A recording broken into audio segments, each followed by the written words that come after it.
Bonjour à tous, ravi de vous retrouver sur Info News, l'info avant l'info, le magazine qui décrypte demain chaque semaine. J'ai le plaisir de recevoir le professeur Gervais Brignol. Bonjour professeur. Bonjour Lionel. Je rappelle pour nos téléspectateurs fidèles que vous êtes sémiologue, ethnologue, anthropologue et sociologue. Vous enseignez à la Sorbonne, vous êtes aussi l'auteur de nombreux ouvrages dont le dernier, le dictionnaire haineux des mathématiques ou la double vie du marquis de Sade. Vous êtes aussi le cofondateur avec Nathalie Jeanmaire de la fondation Les Petits Citoyens Gris, sorte de think tank apolitique qui compte peser dans les débats des primaires de la droite. Pas que de la droite, Lionel, des primaires en général. En général, oui. on aura l'occasion d'en reparler. Vous n'êtes pas là pour cela aujourd'hui. Je précise également que nous sommes en duplex, en direct de la rue Saint-Martin dans le 3e arrondissement de Paris, où nous attend notre envoyé spécial Marcel Burdi, devant le 15 de cette même rue où va se tenir. Donc ce soir, cette première réunion à huis clos de ceux que l'on appelle les râleurs, les anciens marcheurs d'Emmanuel Macron qui ont décidé de se mettre sur le bas-côté, si je puis me permettre cette expression, puisqu'ils quittent la marche triomphale du président. Pardon pour cette figure de rhétorique, professeur, mais je crois que finalement ça a du sens.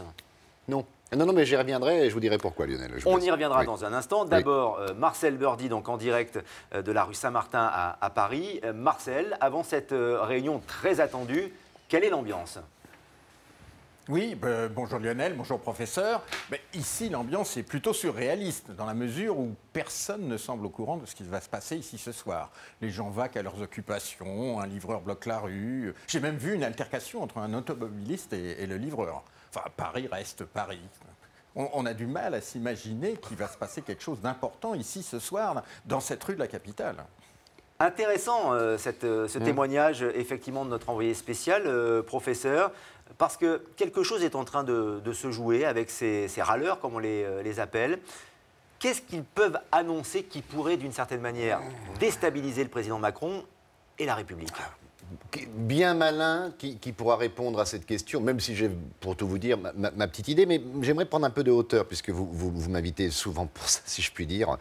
Il faut se souvenir de ce que disait Bismarck à propos de Nicolas II. Alors, j'ai plus vraiment la phrase en tête, mais je la retrouve comme ça, je la restitue. Ce qui vient de tout en bas risque de prendre l'escalier à la vitesse du mépris. Ce qui veut dire... Alors, les marcheurs primordiaux, Lionel, ceux qu'on a pu appeler les moutons de Panurge, souvenez-vous, à l'époque, on en a beaucoup ri, les suiveurs sont devenus des piétineurs, en ce sens où ils refusent in fine, si vous voulez, le mouvement définitif, la fin, l'arrivée.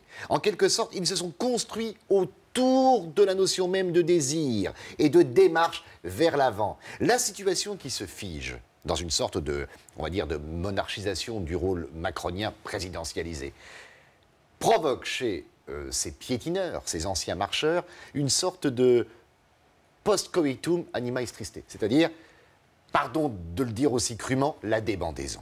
Voilà, la débandaison, la fin du désir. Est-ce qu'on peut parler d'une certaine manière, plus communément, d'une déception amoureuse ? Oui, alors oui et non, mais je vois où vous voulez en venir, je reconnais bien là votre sens de la répartie, cher Lionel. Oui, il y a cette notion d'amour et il y a cette notion de questionnement de l'amour, car l'amour en tant qu'objet de fixation de l'amour qui se transforme là de manière syncrétique en un objet d'éloignement de l'amour. L'amour comme caisse résonance de l'absence de l'amour. Alors, pardonnez cette assertion, professeur, mais peut-on dire que le mouton de Panurge dont vous parliez refuse la transhumance vers l'oubli ? Oui, on peut le dire, mais c'est intéressant dans ce que vous dites, c'est panne et urge. Panne et urge. La panne, l'urgence. L'urgence, la panne. Voilà, alors évidemment, je me refuserai à tout commentaire personnel, vous le noterez. On va faire un détour par la rue Saint-Martin à Paris pour retrouver Marcel Burdi.